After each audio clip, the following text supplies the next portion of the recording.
Okay, happy? Well, good afternoon, everybody. Today's planning committee, this is a pre-presentation committee that was going to give a bigger platform to the applicants and to the objectors that you would normally be given in a planning committee. Given that this planning application is of great local interest and national interest, normally in committee you're limited to 5 minutes in presentation. This will give you a scope to actually present your case up to 30 minutes each for each party. You'll be given a warning when that time comes to an end, probably about a minute before, so you can start summing up where you are. Members, this is a fact-finding committee. This is for, as we just said, for the applicant and objectors to present their cases regarding this application. I would ask if any questions fall out of the presentation from the objectors or the applicants, that you wait to the end of both presentations, and those questions then will come through the chair and be directed at the officers. The officer will bring back the answers to those questions, should you have any today, to committee on Thursday. Okay, does that make sense? Okay. One thing I would ask people to be mindful of, that when it is an emotive application such as this, that we be respectful of both sides, and hopefully we will get the information we require today. So I'm going to now hand it over to, I think Councillor Birch is first on the list to speak on behalf of the objectors. Councillor Birch. I'm here today speaking on behalf of over 1,000 objectors from across the East Riding, and against fundamentally what is a flawed application. It's worth noting that at last check there was only 5 letters of support for this application. Recently, it was commissioned a report which looked at the hydrological matters in connection with today's application. The report was carried out by Alex Jones, who is a chartered geologist specialising in hydrogeology of JBA Consulting. The report has been circulated. The report clearly demonstrates the fundamental flaws and holes in this application by Rathlin.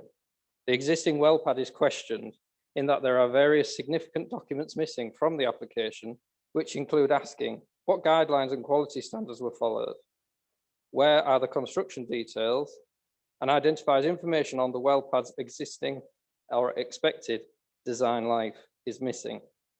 There is also an assessment of its current condition missing. With the fundamental key piece of information missing, how can you as councillors decide on this application? These key missing documents and information sources mean there are various influential unknown factors at play as to whether the initial liner of the well pad is in a suitable condition for its extended time frame and possible use. No assessment has been done on whether it is suitable to extend the use of the liner. No information has been submitted to satisfy this, which could mean this is not suitable for use, and meaning spilt oil and polluted waters from spillages could seep through the soil environment and into the aquifer below. The total lack of information means that an external reviewer, such as a planning authority, cannot make an independent judgment on this application and the suitability of the liner for its intended use. The Environment Agency have not objected. However, they have not seen this information either, as an environmental permit extension for this has not yet been submitted, and I'm not sure how they will know how safe it will be. The independent JBA expert consultant certainly is concerned. The applicant's flood risk assessment is full of anecdotal information rather than evidence. If this evidence does exist, it should be presented to the planning authority for proper consideration to ensure they can be satisfied that the containment systems proposed are indeed adequate. The application provides a short but not very detailed summary of the geology based on 2 boreholes which are at the edge of the site. However, this is not sufficient to characterize the geology immediately underlying the site. There are several assumptions and conclusions in their documents which are not supported by any detailed information. Furthermore, there is no information that these boreholes would even be capable of detecting pollution originating from the well pad. Surface water flooding on the site does not seem to have been assessed properly. Whilst acknowledged that the EA surface water model that we used were based on an old inaccurate digital terrain model, The new digital terrain model data does not clearly show that the site is not subject to a flood risk. This could potentially lead to flooding of very good farmland, with the potential of ruining crops, biodiversity, and just generally surrounding land. This clearly demonstrates a need for further mitigation in this respect. The inspector at Wrestle Planning Inquiry dismissed an appeal for a similar application, agreeing with the same concerns of the JBA consultant. Several of those reasons for dismissal are relevant today. Like at Wrestle, the application for West Newton relies on the liner, which has been installed during the exploration phase. At Wrestle, there was no evidence that the liner had been installed correctly to QA standards, despite the Environment Agency not objecting there either. At the inquiry, the applicant's hydrology advisor admitted to several flaws in their applications, especially regarding the lack of baseline studies, and these mistakes appear to have been repeated here. There is certainly no evidence of these having taken place. The applicant here today has used the same hydrology advisors as used at Wrestle. In summary, the Wrestle appeal shows that at this stage of application, clear information is needed to show the existing liner is suitable for its intended use to satisfy the council. A further material consideration to be looked at is a lack of a cumulative impact assessment. This is yet again an example of a fundamental flaw in this application, with huge lack of information to allow for an independent assessment by you as councillors to take place. There is currently the Tanstein Biomass Plant, the Withenwick Wind Farm Fund, and also planned expansion of SSE Hornsea just outside Aldborough. These are all within a sort of 4-mile radius. They should also consider the plans for West Newton B site. This hasn't been done. Also, the applicant appears to have looked at each stage in isolation, stating that the 55-metre high drill rig, for example, will only be on the site for 2 years before, therefore, the landscape point of view should not be considered. They have not factored in the need to bring it back on site during operational phases, or equally considered all the tall infrastructure which may be on site during its operation and different stages, ranging from 3-metre high bunds to a 60-metre high crane. The council's own planning policies require a cumulative impact assessment to be done. So does national planning policy. However, there is no evidence of the applicant's documents that this has been considered. Therefore, we do not know if the mitigation suggested is acceptable or not. Several flaws have been identified in various objections to the proposed mitigation, but none of these seem to be raised in the officer's report. By allowing this application to be approved based on the information provided, more so the total lack of information, you could be endangering surrounding countryside, turning what was a pleasant place to live into a sacrifice zone. Concerns surrounding the water, soil and environment and landscape are material considerations when in looking at this development in mid-wilderness. I'd have to say the risks outweigh the benefits. National planning guidance tells us that this needs to be assessed on its own merits. Therefore, I urge you to look at this carefully and object to this application. May I stop the timer, please? Thank you, Councillor Birch. Those speaking in objection, those speaking in the application, you don't have to stand should you wish. I mean, Councillor Birch is very well versed of being in chambers, but you can remain seated should you wish on the presentation. I've got next to speak is Charlotte Foster, I believe. Charlotte, you don't have to stand, but Councillor Birch will show you how to switch a microphone on.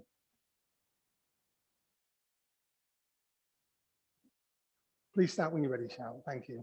My name is Charlotte Foster. I am 14 years old. I live in Longriston. I am here today to ask the planning committee members to consider my future and that of my generation when they make their decision on this planning application.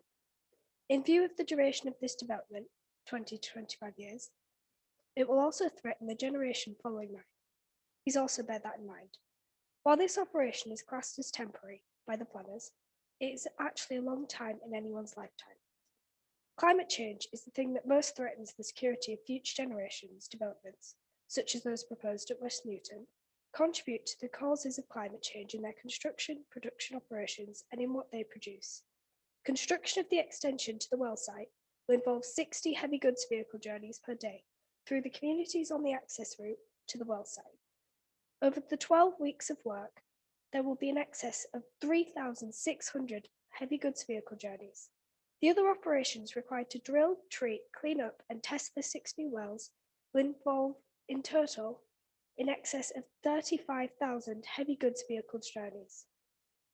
Once in production, 10 heavy goods vehicle journeys, oil tankers, would move oil from the well site to a refinery on the south bank of the Humber Estuary, 12 hours per day, 7 days per week. And over the proposed 20 years of the operation, this will involve approximately 146,000 vehicle journeys, all passing through small rural communities. Beyond the area local to the well site, these vehicles will pass along the main routes through Hull and in the vicinity of Beverley to reach the Humber Bridge. Every one of these journeys polluting the route by the emission of diesel fumes, brake dust, and tyre rubber, all of these harmful to the members of the communities through which they pass and to the environment in general. During the exploration of the 6 wells to be drilled and brought into the production on this site, raw natural gas will be flared, producing an estimated 20,000 tonnes equivalent of CO2, which will be vented to the atmosphere of East Yorkshire, which is already, with Humberside, the worst county in the UK for CO2 emissions. None of the gas will be used for energy production to serve the UK at all. During all these operations, electricity on the well site will be provided by diesel generators, further polluting the atmosphere. In the planning application, the applicant draws comparison with the pollution caused by oil it will produce from the well site and that produced from foreign well sites. They claim that with the mitigation measures that they propose, generating electricity from waste gas, the oil produced at West Newton, will generate less than 50% of the pollution caused by the production of the same amount of oil from well sites abroad. What they failed to do is factor in the road transport of this oil from the well pad to the refinery, which is extremely polluting. They do not compare this with the transport methods used to bring oil into the UK. The comparison is therefore incomplete. It must also be remembered that waste gas powered generator exhaust is still a pollutant contributing to climate change. If this development is allowed to proceed, it flies in the face of the advice received from a steadily increasing number of sources whose views we hear from the news and other broadcasts every day.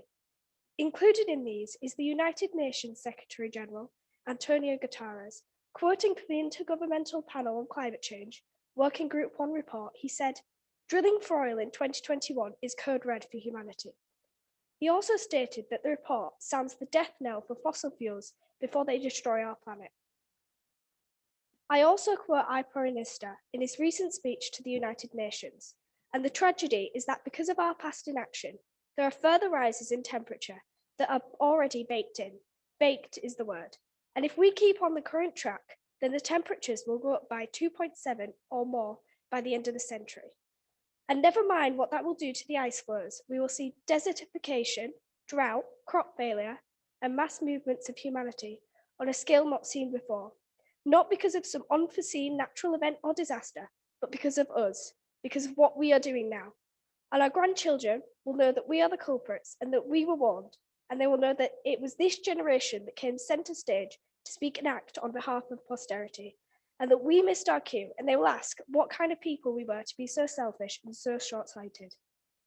End of quotation. Do I need to say more? If you are to prevent this from being true, then you must act now, in line with the climate emergency you have already declared and recognised. Say no to this development and save my generation and its successors from the fate described by our Prime Minister. Plenty of other councils, like Leeds and Cumbria, who have also declared climate emergencies, have used that very reason to refuse planning applications, and we respectfully urge you to do the same here. Thank you for your attention. No, thank you very much indeed, Charlotte. We now have a Mr. Page. Mr. Page, as again, you may remain seated or stand as you wish. Please.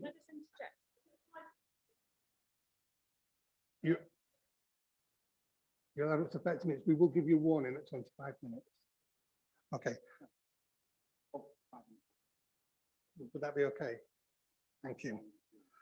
Okay, Mr. Page, please start when you're ready. Yeah, is your microphone on? It is now. It is on, yes, thank you. Lovely, thank you. Please start when you're ready, sir. I have enough knowledge to speak on this occasion. I have 30 years I'm plus. really sorry. Can we just stop the clock for a second? Mr. Page, it may help if you drop your paper down, because what's happening is you're blocking your microphone. No, I just want you to be heard, that's all, sir. I have 30 years experience working for BP Chemicals. I am a safety officer. I'm a training officer. I'm an NVQ assessor for all levels. So I'm fully aware of what all safety features are. To do this, I was a commissioned superintendent for BP, building all of plants costing £300 million. So I do have the knowledge of what's going to go on. Should this go through, the natural village I come from Withenwick, we would be actually subjected to 24 hours a day, 7 days a week of flaring, the actual compressors, the diesel compressors running continuously. That's 7 days a week. The tons of this pollution coming out would ruin basically that area. When you think of that amount of stuff, what we're getting, that would be literally hydrocarbons, particulate matter from diesel engines, which is as you know, we're getting rid of diesel engines as of now. Carbon dioxide, carbon monoxide, and for well washing, we'll be using hydrochloric acid and possibly hydrofluoric acid, which is exceedingly dangerous. I've used that, and even at a low percentage, it will kill you. I've had to use medical staff with antidotes stood by for that particular thing. This is exceedingly dangerous all the way. Also, some of these are carcinogenic, to say the least. Now, what would happen to the people in this area? Yes, we would have breathing problems. We would have lung damage because we have no choice. It is there. Cardiac arrest can transform from this. These are all in an area of beauty with walks and clean air. How this could be ever admitted to take place, I really do not know. 60,000 people in America die every year from exactly what would be produced if this planning should go through. 60,000. That is fact. I don't have the figures what it is in the UK. This is a ridiculous figure, obviously. I've an email which is from the EU, and I can read one of their actual comments, and it says the EU Scientific Committee on Health, Environment and Emergency Risks resulting from onshore oil and gas exploration and it's ridiculous. The exploitation that is taking place in the EU, they're fighting it left, right, and centre. This is literally a catastrophe waiting to happen. There is something which I doubt very much if the council are aware of, or even Rathman, to be truthful. This happened when we was about to have gas caverns between Albury and Withenwick. They was scrapped, in actual fact, didn't take place.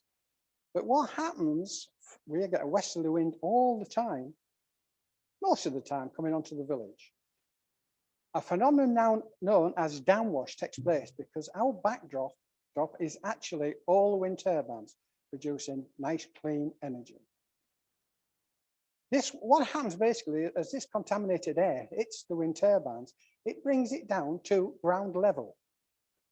This is not supposition, it is not a myth, it's a science fact. In fact, the calculations from downwash are used in calculating the design of aircraft wings. This, as I say, is the second time this has cropped up in this area. You know, it's unbelievable. This has not been considered, to say the least. A sad point, again, it was ULCA in America.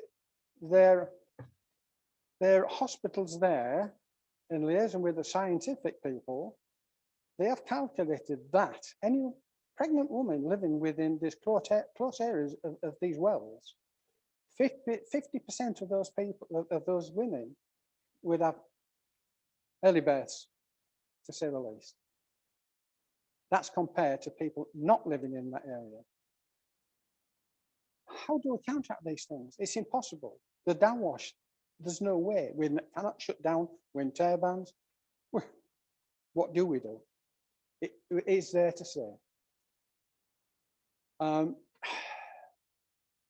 We have a tourist area there as well. We have people walking there, their dogs, their areas, lovely walks around the area, it is clean air that people come, the tourists. We have 10 minutes from the beach, and we need this as well as.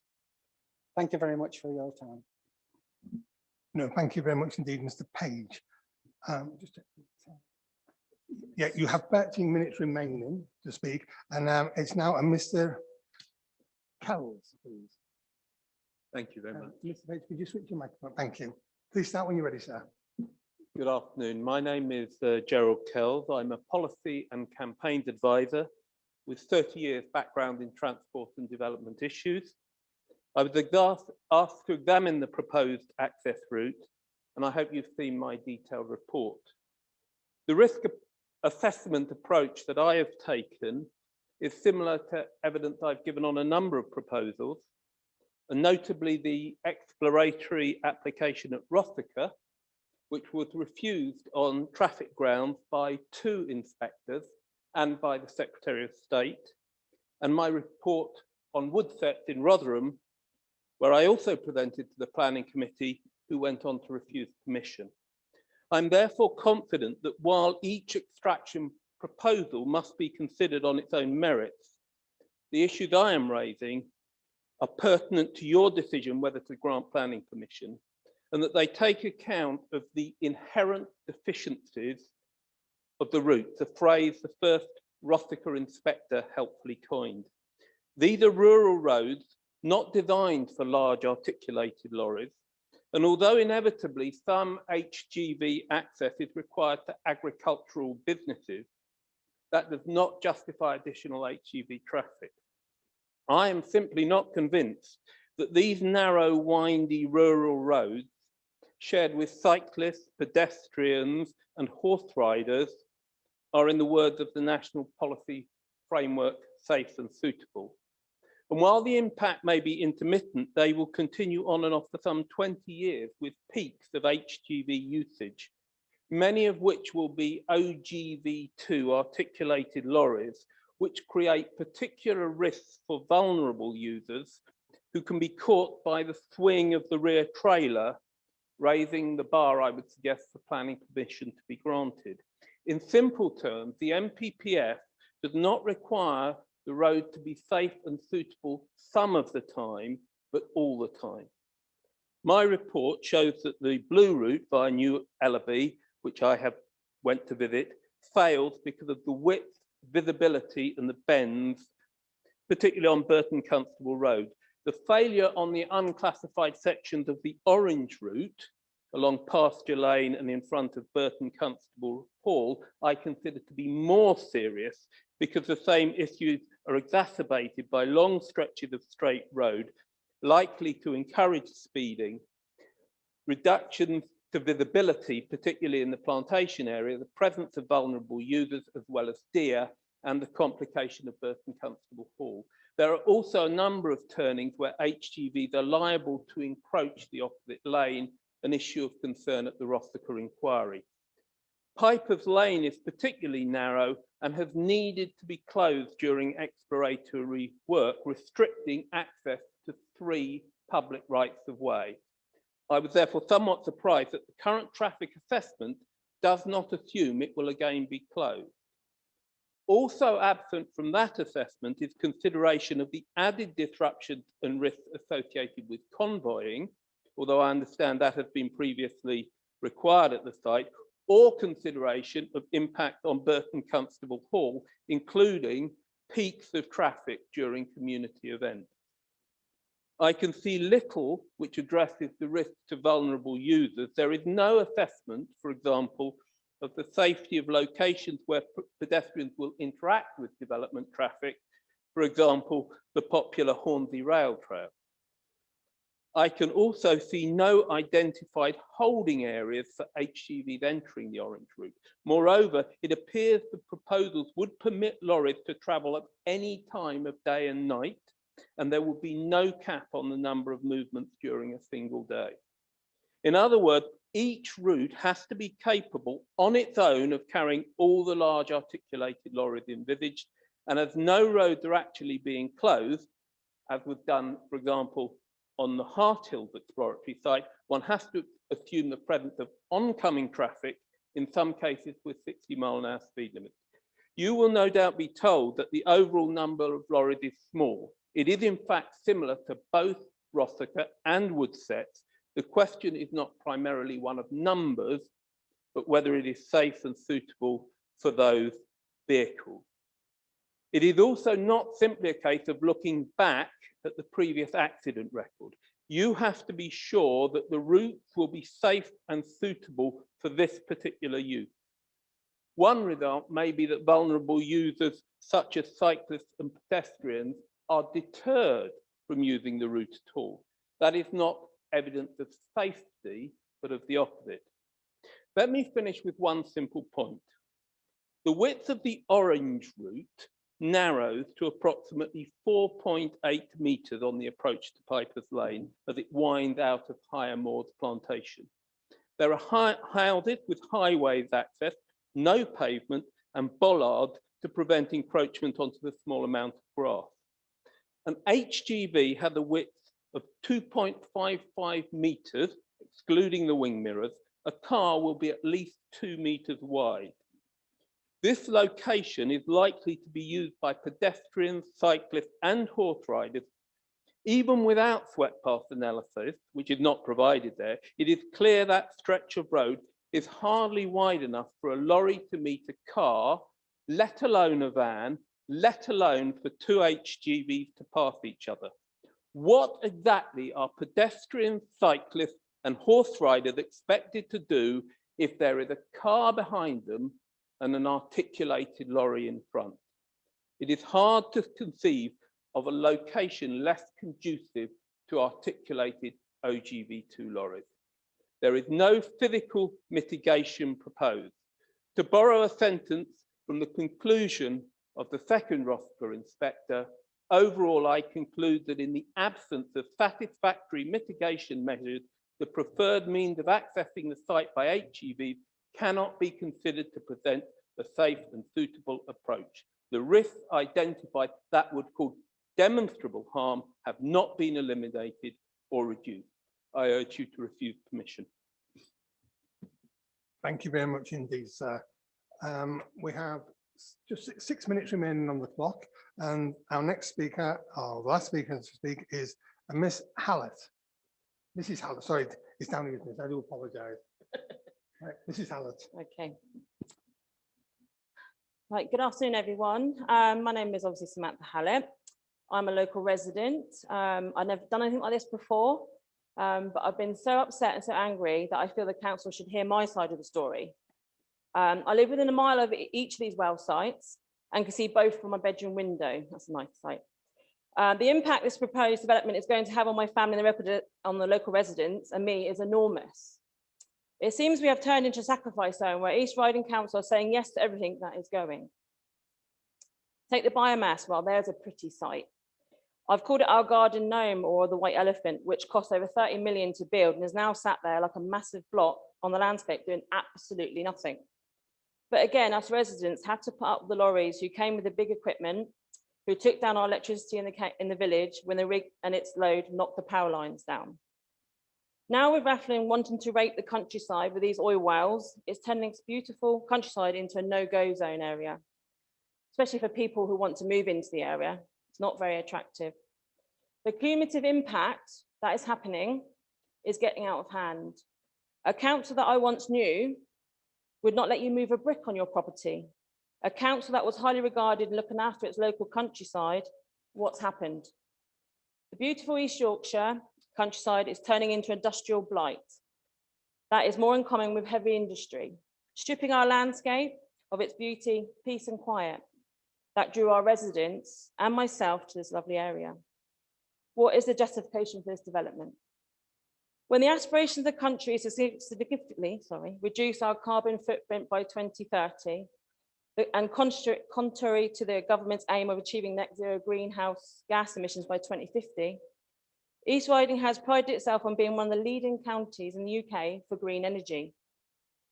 You, East Riding, publicly declared you value the environment, responding to climate change and safeguarding our heritage. To even consider this application that goes against public opinion, and a lot of them have said in, but also to the ethos and ethics that you East Riding publicly state is stark and smacks of hypocrisy. You state your mission is your East Riding where everyone matters. Is stark for all to see. Let me be more specific about my concerns and how they impact the local residents and myself. Vulnerable road users is a big one. I feel that there has been a significant lack of information and investigation on the transport assessment, specifically on vulnerable road users. My daughter rides a horse and my husband cycles these country lanes on a daily basis, and both now will have to be at significant risk due to the heavy movement of these HGVs. My family will have to stay clear of these and essential health activities that will have a detriment to their mental health. There is insufficient road width to allow the safe passing of vehicles, not only domestic vehicles, but also the high use of tractors and agricultural equipment that use these lanes. We as a family travel the named routes where these HGVs will be traveling every day.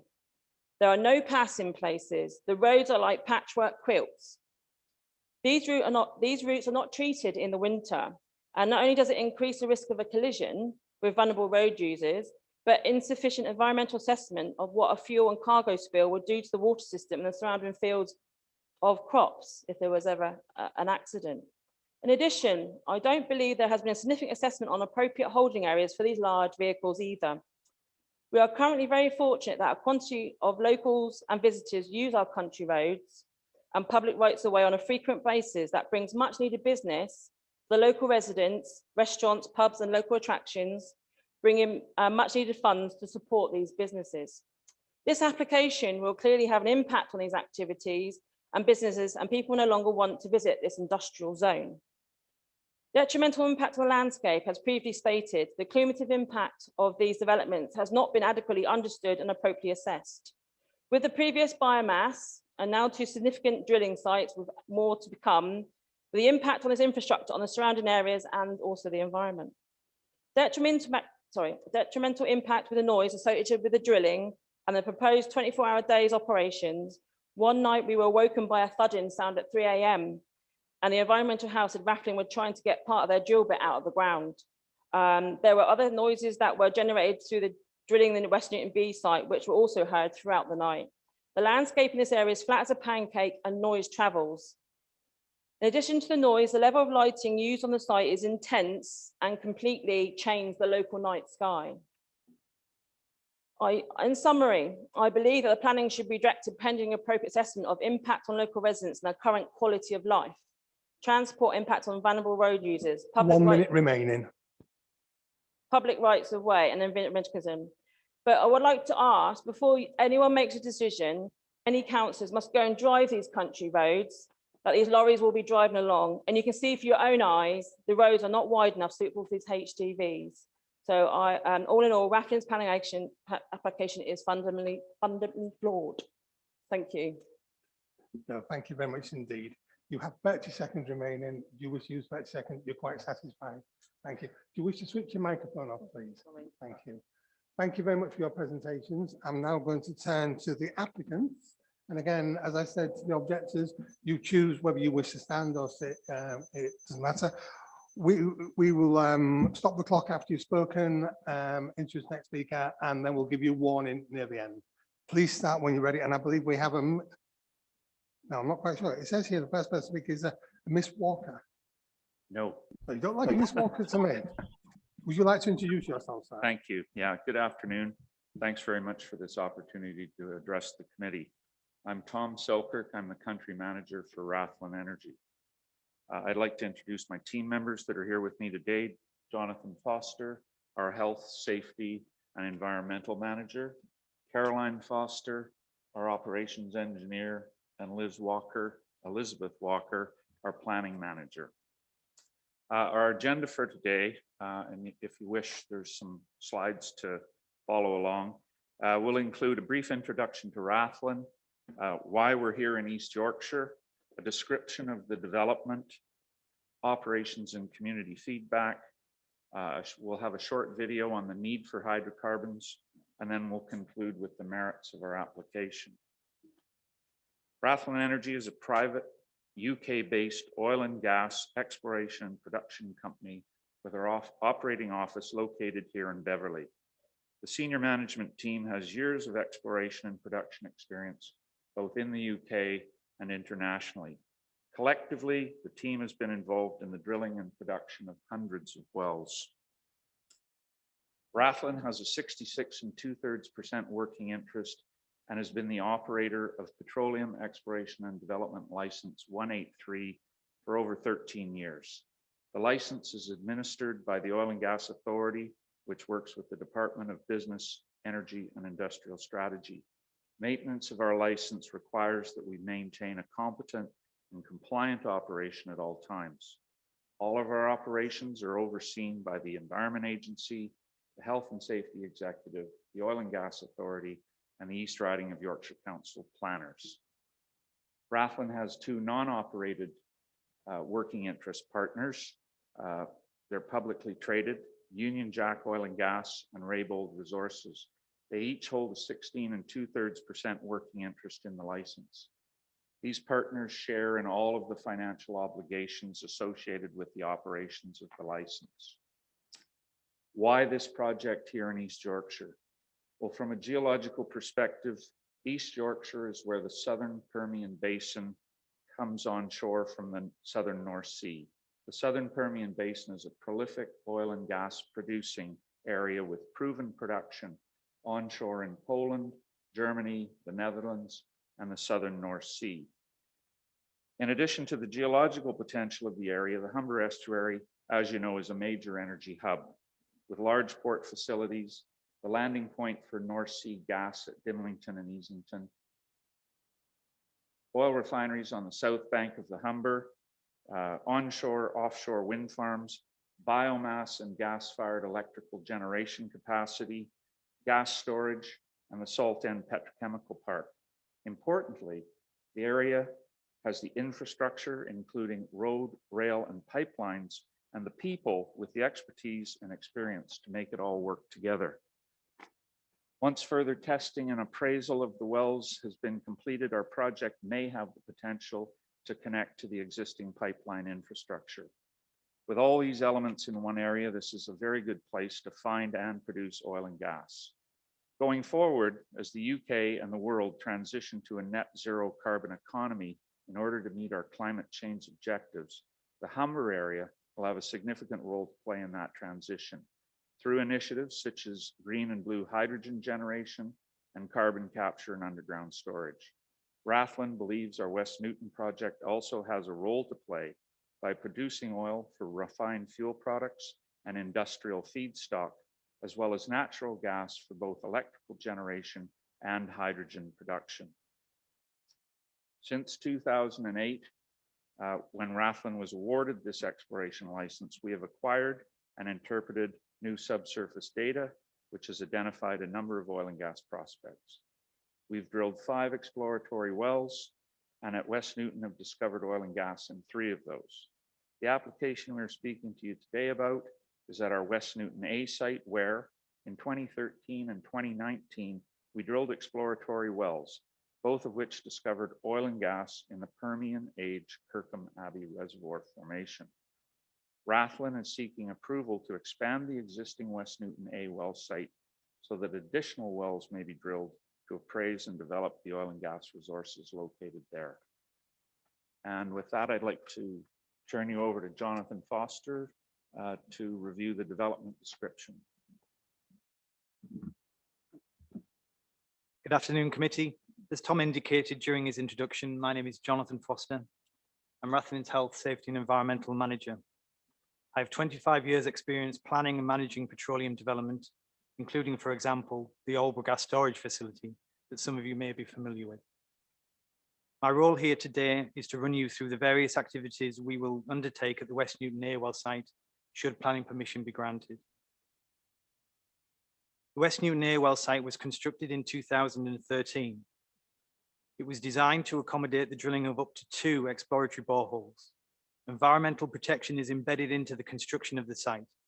It has a fully welded, high-density polyethylene membrane below the site stone, sandwiched between 2 layers of protected geotextile, creating a site containment system. The civil and structural design of the site was informed by topographic survey and geotechnical site investigation. This information was included in the site condition report submitted in support of the permit application, which was subsequently approved by the Environment Agency. We will apply the same civil and structural design philosophy to the West Newton A extension site. 2 wells have been drilled and subsequently tested at the West Newton A well site, both encountering hydrocarbons within the Permian Age Kirkham Abbey formation.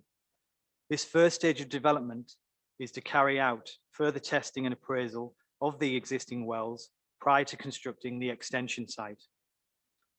The preliminary design of the extension site provides for the construction of up to 6 new wellhead containment chambers, referred to as drilling cellars. The drilling of up to 6 new wells, produce fluid separation and storage within dedicated secondary containment bunds, gas-powered generators to harness the gas if economically and technically feasible to do so, control and safety systems and on-site parking and turning, all constructed above a site containment system.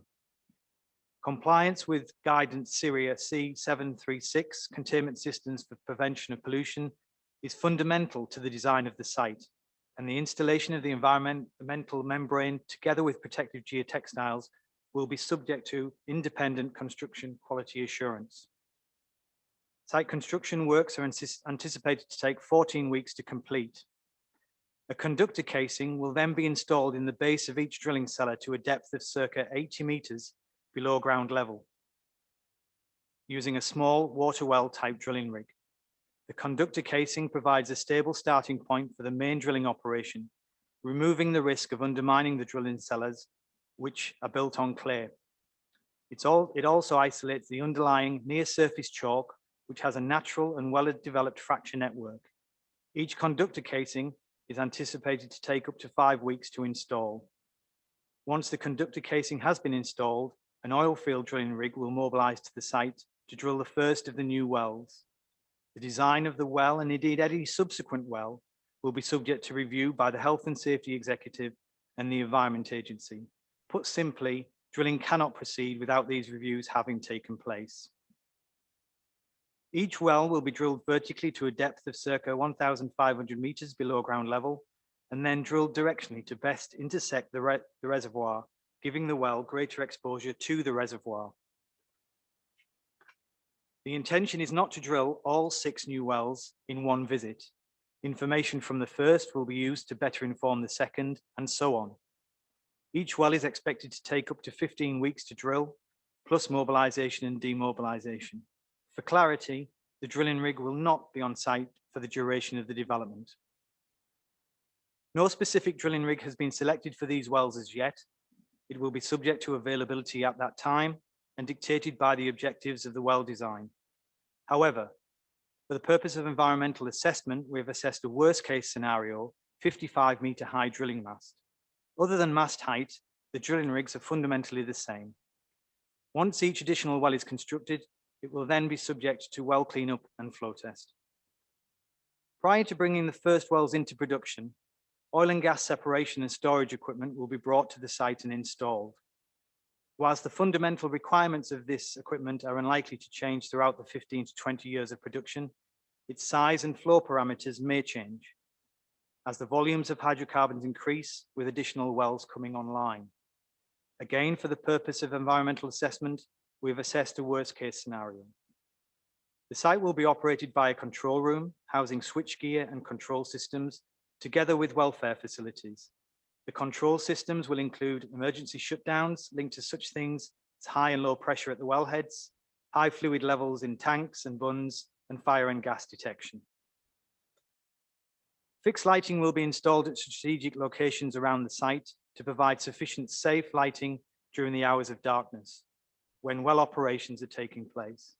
During production operations, it is not necessary for the site to be lit, save for access and egress lighting. All lighting will be designed such that it has minimal to zero direct upward light, aimed and positioned to optimize specific areas and use the lowest intensity light sources practicable. To minimize its appearance, production equipment will be painted dull, non-reflective colors, usually dark green, and the flare unit will be designed such that there will be no visible flame extended beyond its shroud. Rig-specific lighting and portable task lighting will be used during drilling and workover operations.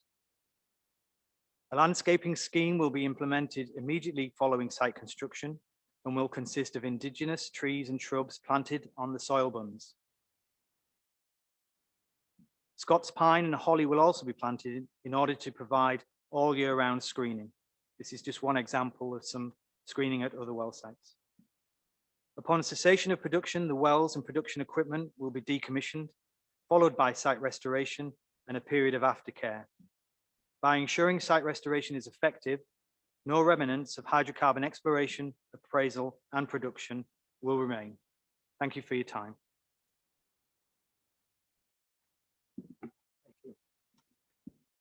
Hi, I'm Caroline Foster. I'm the operations engineer for Rathlin. I've worked for Rathlin for over 10 years, since taking a temporary job straight after university with the seismic crew when they were working near Walkinson, where I've lived all my life. I've now been involved with every stage of the development, and I hope to see this through to production. We have a short video to present in a moment on the need for hydrocarbons. We produced this video in response to the current attention in reducing the use of hydrocarbons and to demonstrate how our hydrocarbon development is compatible with a net zero future.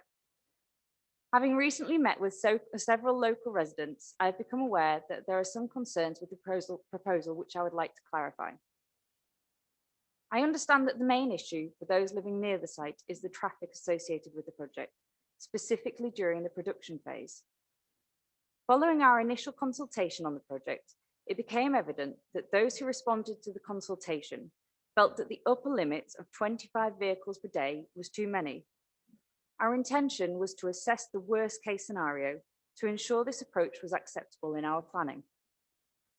After listening to our community consultation and having a technical review, we have committed to just 10 HGVs per day during the production phase, which equates to approximately 1 hour during a working day.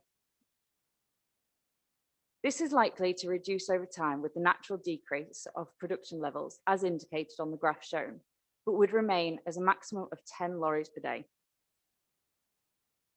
The question of a pipeline to offtake the oil has also been raised, but until we get to a stage in the project of having consistent production, we wouldn't have enough information to design a pipeline or receive consent from all the relevant regulators. The production capacity of a reservoir may warrant a pipeline to remove hydrocarbons, be that oil or gas, from the site in the future, but until that decision is made, we are proposing to tanker the oil off-site and utilize the gas on site for power generation where possible. Any pipeline would be subject to a further planning application and other regulatory approvals. We have also applied to use 2 routes to access the site. The currently approved access route to the West Newton A site comes from the A165 through New Ellaby, Marton and down Fosham Lane to the site. We've included an additional route which goes from Fosham Lane, past Burton Constable, along Pasture Lane and to the B1238. Both of these routes have been assessed by a professionally accredited highways engineer in the transport assessment. The reason for 2 routes is to reduce the number of vehicles going by either route. We will manage this through our own traffic management plans to ensure the movements are spread out over the 2 routes. And a good suggestion came from the community liaison group recently of utilising a circular one-way system. There also seems to be some uncertainty over the use of a flare or combustion system to dispose of our associated gas during the project. It is our intention to utilise the gas wherever possible, rather than incinerate it as a waste. However, during the drilling and testing phases, it would not be possible to utilise any associated gas until the quantities and composition of the gas is fully understood. Therefore, we would incinerate it in an enclosed burner like shown. Once we move into the production phase, we would look to utilise any associated gas by using it to power generators on site to create electricity. We would only have a combustion unit built into the production plant as a safety mechanism for use in an unlikely emergency situation. We would not be planning to conduct any routine flaring throughout production. Finally, I would like to present our concept of a community benefit scheme. We've recently submitted a proposal to the East Riding of Yorkshire Council, which indicates that a sum of money should be paid into a fund in line with each phase of the development. The fund is intended to be for the local community to be used to enhance the local environment.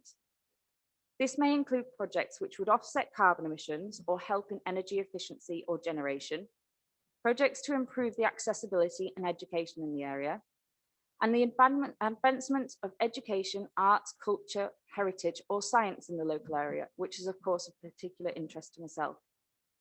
We'd now like to show you this video regarding our continued need for oil and gas. Thank you.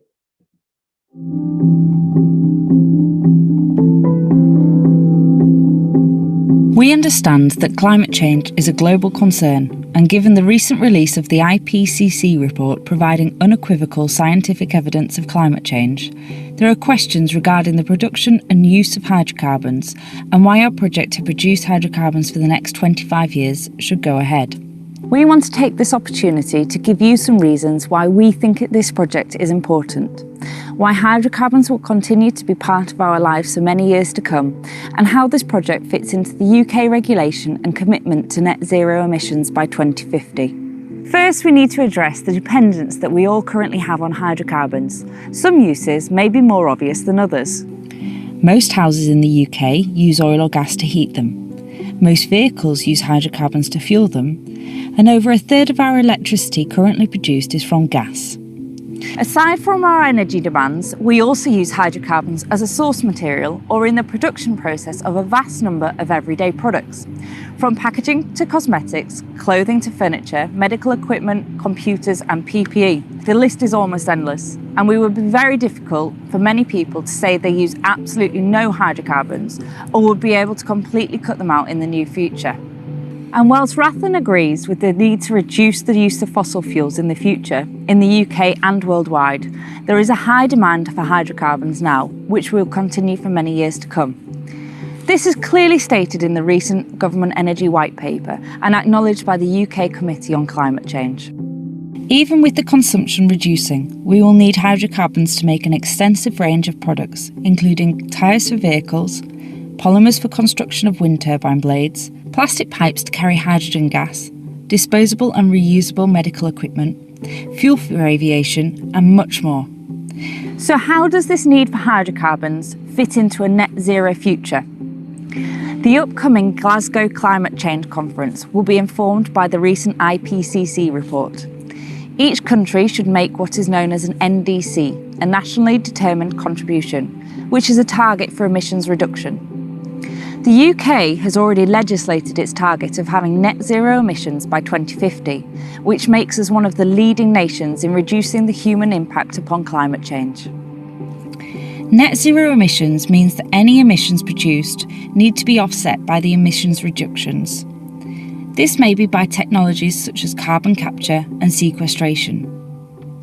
Essentially, the amount of emissions being emitted to atmosphere versus those being captured is zero. Net zero does not mean a future without hydrocarbons, but we will have to use them more responsibly and find other sources to replace them where possible. The government has detailed targets on how to meet net zero by 2050, one of which is by assigning each industrial sector a budget on how much carbon can be emitted. Rathlin's sector is the fuel supply sector, and the emissions at the West Newton A site consume between 0.02% and 1.34% of the fuel supply sector's carbon budget. The consumption and use of hydrocarbons produced, whether used for generating power, manufacturing, in chemical production or in transportation, will need to be used responsibly and while staying within the carbon budget set by scientists and agreed by the government for each sector. That's why the multitude of carbon reducing initiatives, harnessing and storing energy from renewable resources, and reduction in the use of hydrocarbons will form part of a complex and diverse set of solutions for a net zero future. A future which Rathlin supports and can be part of.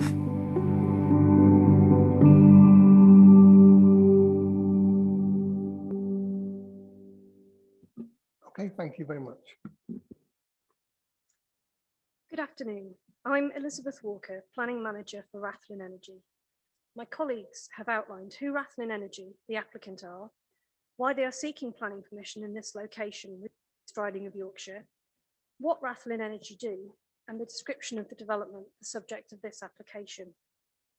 As this is a planning application, I would like to briefly outline the planning merits of this application. Planning and Compulsory Purchase Act 2004 sets out the relevant legislation for the role of the development plan in decision-making.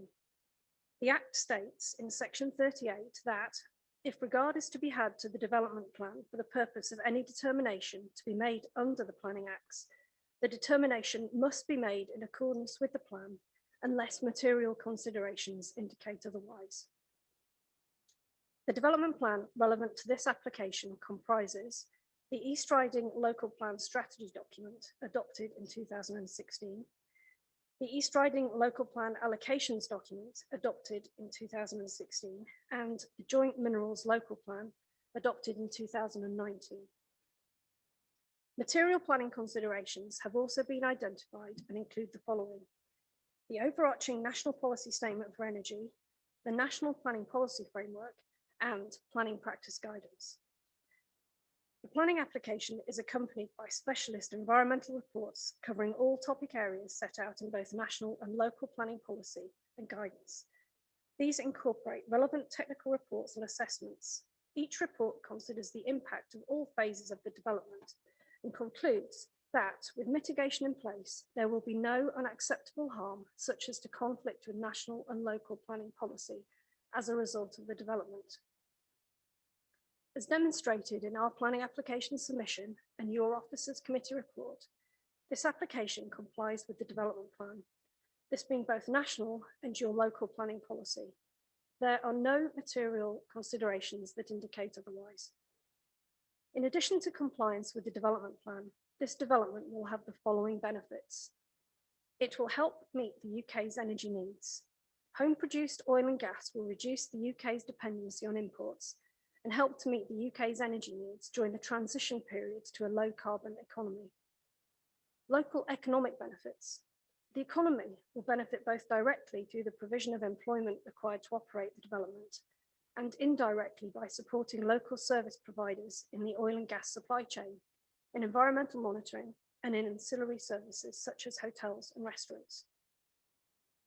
The development is temporary and reversible. Planning consent is sought for a temporary 25-year period. The development is reversible, and upon cessation of operations, the application site will be returned to a pre-development agricultural use. The Crawberry Hill well site was constructed by Rathlin Energy in 2012. This slide shows the well site during operations. And this slide shows the site in 2016, restored to its previous agricultural use. All of Rathlin's proposed activities at the site will be regulated by the Planning Permission, Environment Agency permits, and the Oil and Gas Authority. The National Planning Practice Guidance on Minerals sets out that planning permission is one of the main regulatory requirements that operators must meet before drilling a well. The guidance continues setting out the other key regulators for hydrocarbon extraction, those being the Environment Agency, the Health and Safety Executive, and the Oil and Gas Authority.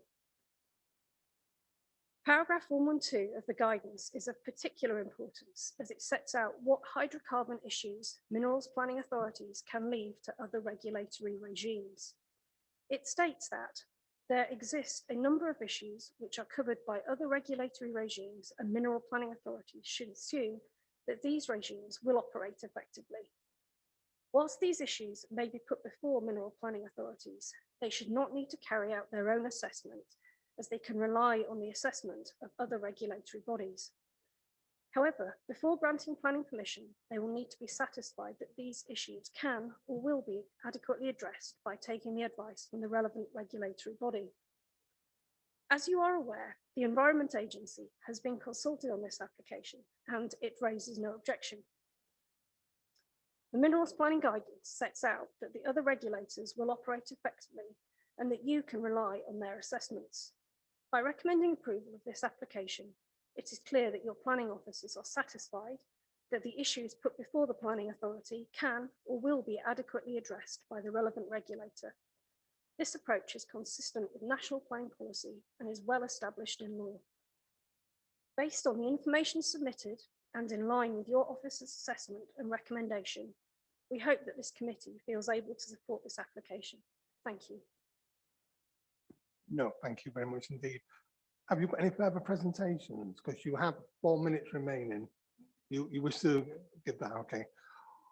Well, on behalf of the Planning Committee, as the chairman, I'd like to thank the objectors for a very informative, very detailed presentation, which I'm sure has given the committee members a lot further insight, and also the applicant. You know, you've given us a very detailed application, so we thank you for that as well. Councillors, you've heard from both the objectors and the applicants. I'm just about to open it up to the floor now for any questions. There's a couple of things that I want you to be mindful of. One is, if you ask a question, it will be directed as an officer. You will not get a response today because this isn't a decision-making committee. This is just here for information to give the objectors and the applicants a bigger platform rather than the statutory 5 minutes.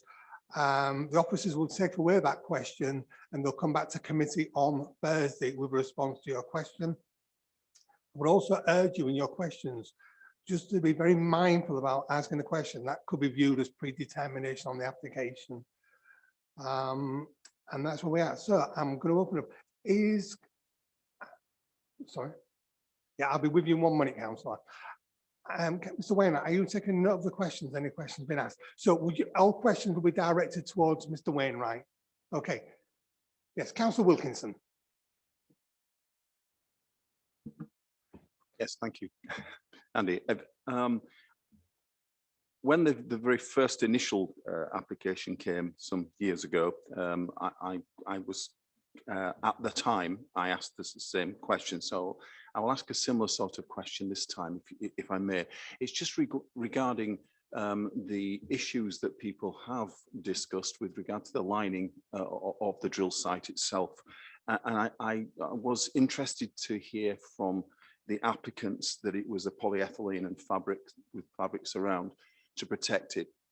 And obviously, having a chemistry degree, I do know about polyethylene, and I was a little concerned with regard to its, it is subject to stress cracking, and obviously we have a big problem with our aquifer that if anything does happen to that lining, we don't have a second chance. That's, you know, it is actually caused an issue.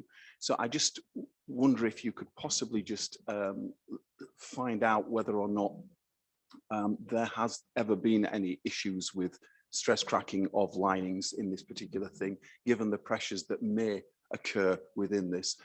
And if not, then you put my mind at rest in particular to that. So that was my first question that I had for you, if I may.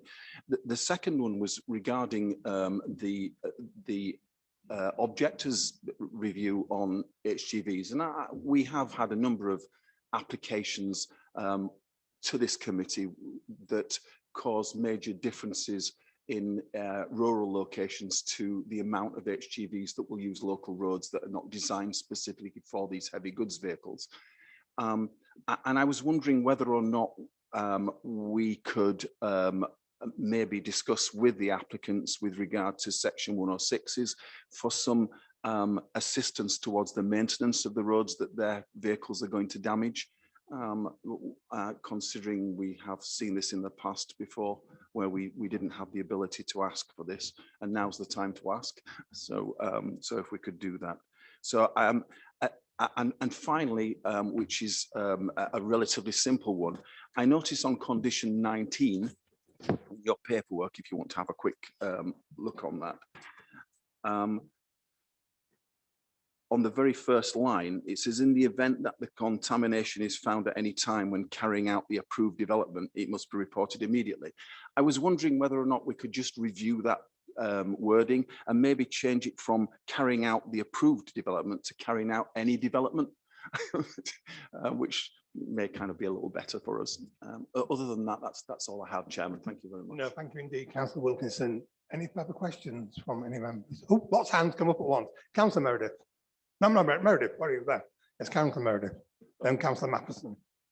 Thank you, Chair. Well, Councillor Wilkinson's touched on a few of my questions already, but just in line with Councillor Wilkinson's second question, regarding the impact on the highways and possible commuted sums. Could we have detail on that, please, brought to us about how that would fit in with our newly proposed / adopted highways commuted sums policy that was brought to the Environment and Regeneration Committee meeting 2 weeks ago, please? If I can just go through, I have a few questions that I got from the report, Chair, and in some way a lot of them have been touched on here. Councillor Meredith, However, are these questions that fallen out of today's presentations or from the report? Some of the questions that I would raise from the report have been alluded to by either the objectors or by the applicants. I would urge you to stick to questions that came out of the presentations today. As I said, they've been alluded to but not answered, Chair. So just in the interest of getting a full swathe of information for Thursday's meeting. My first one, I do apologise, Councillor Matheson, I hope you're comfy. So initially mentioned by Councillor Birch in his opening statement, it was about the insufficiencies and inadequacies in the technical appendices of the planning, design and access statements. And that's on page 37. It's referenced again on page 40 about the assurances with regard to the line that Councillor Wilkinson has just mentioned. And it's mentioned again on page 54 through routine integrity testing.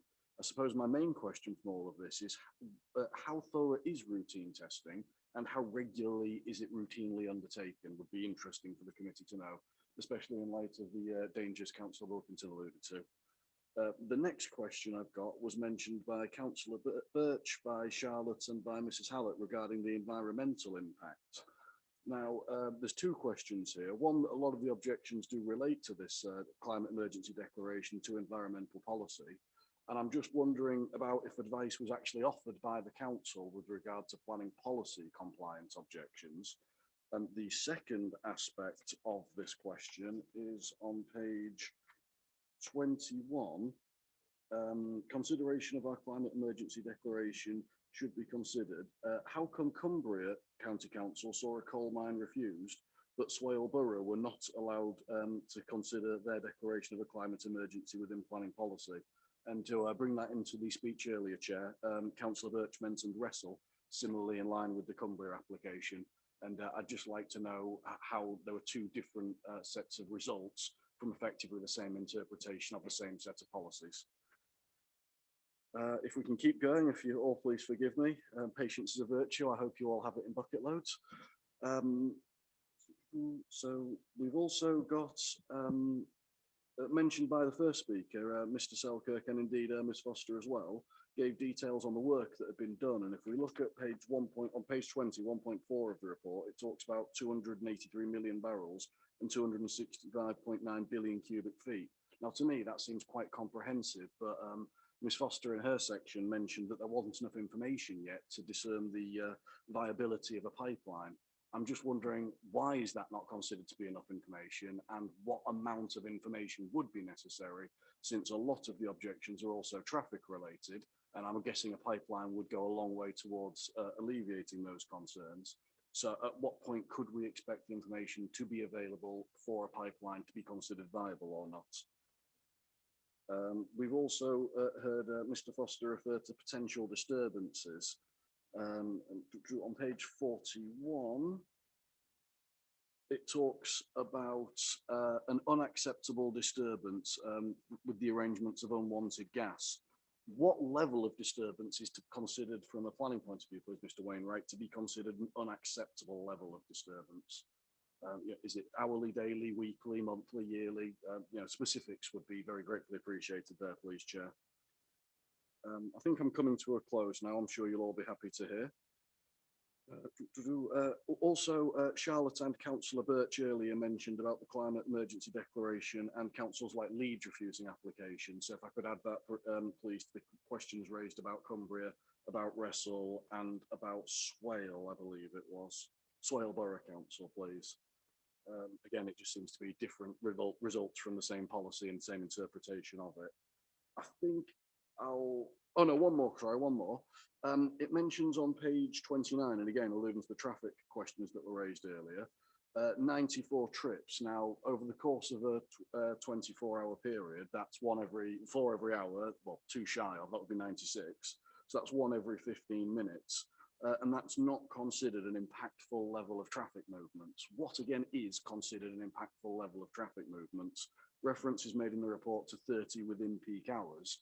But I'd just be interested in knowing how the policy has come to that conclusion, the working behind the equation there, and whether quantity over the course of a day was included in those calculations, if it's purely peak hours. I think that'll do me for now, Chair. Thank you. No, thank you, Councillor Meredith. Sorry to Mr. Wainwright for inflicting carpal tunnel on him there. That's okay. Councillor Meredith, Matheson. You'll be pleased to know I have only one question, which is brief.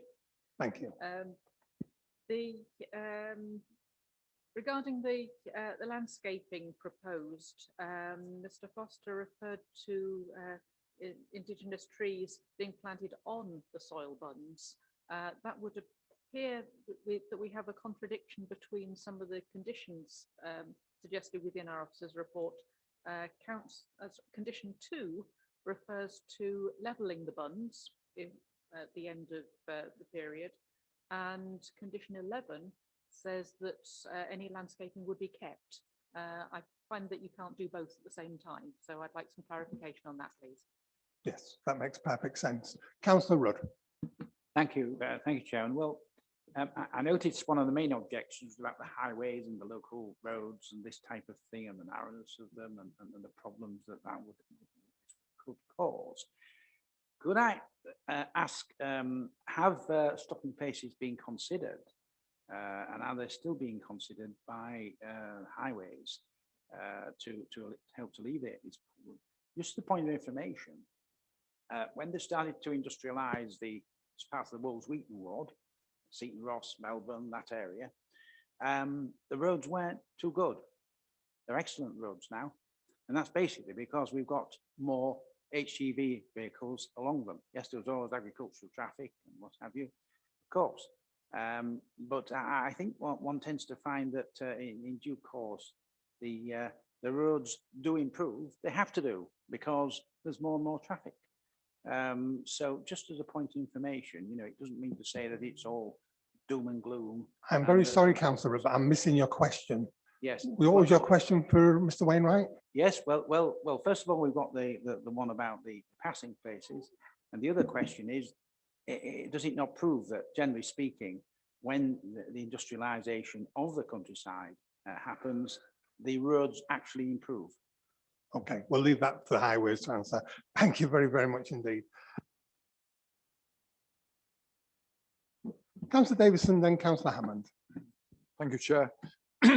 Bearing in mind the amount of investment that's already gone into this drilling exploration, I'm wondering why this application wasn't for production from the 2 wells that are already there, and maybe through Mr. Wainwright, whether Rathlin can answer the question, by adding 4 more wells, does that triple the amount of impact on roads, transportation, etc., etc.? So perhaps they can understand what I'm getting at there. Thank you, Chair. Thank you, Councillor Davison. Councillor Hammond. Thank you, Chair. One of the objectors spoke in quite a lot of detail about potential air pollution and a reduction in air quality from the application. And looking at the report, I can only find one sentence on air quality, which is on page 59, which is that the Council's Public Protection Team have raised no objections in regards to it. I was just wondering, for the committee's sake, could we get a bit more detail about what mitigations and protections are proposed to help, if the application is approved, to help protect residents from potential air pollution? Any further questions, councillors? That's borne out of today's presentation. Councillor Meredith, do you wish to come back for a second bite of the cherry? It's about a 16th bite of the cherry, if I'm honest. Well, Chair, I am going to hold you task on this, councillor, because it is one very brief question, actually, Chair. Go with your one very brief question, councillor. On page 55, it says about the widening of Pipers Lane, Burton Constable Road, and that was, I do apologise, sir, I didn't catch your name. It was the 3rd speaker, the chap with the glasses closest to me. Thank you very much. Thank you. Mentioned by yourself about the traffic and the roads there and the turning circles and such. And it says that swept path analysis of turning points on proposed access route has highlighted that with minor widening to the Pipers Lane Burton Constable Road junction, AGV would be able to use it. Should the application be approved, would that widening be conditioned to be provided by the applicant at their expense, or would the council be expected to undertake the work? Yeah, good question. Thank you, Thank you. councillor. Put the mic back on. Okay, I see no more hands up now. I'm about to close the meeting. As I say, this was never a decision-making committee meeting. This was a purely fact-finding to give you the applicants, you the objectors, a bigger platform to present your cases. And I think you've done that very, very well today. Can we stop live streaming? Okay, so I'm now going to close this pre-committee meeting. We will reconvene on Thursday morning at 10 o'clock, where that becomes a decision-making committee.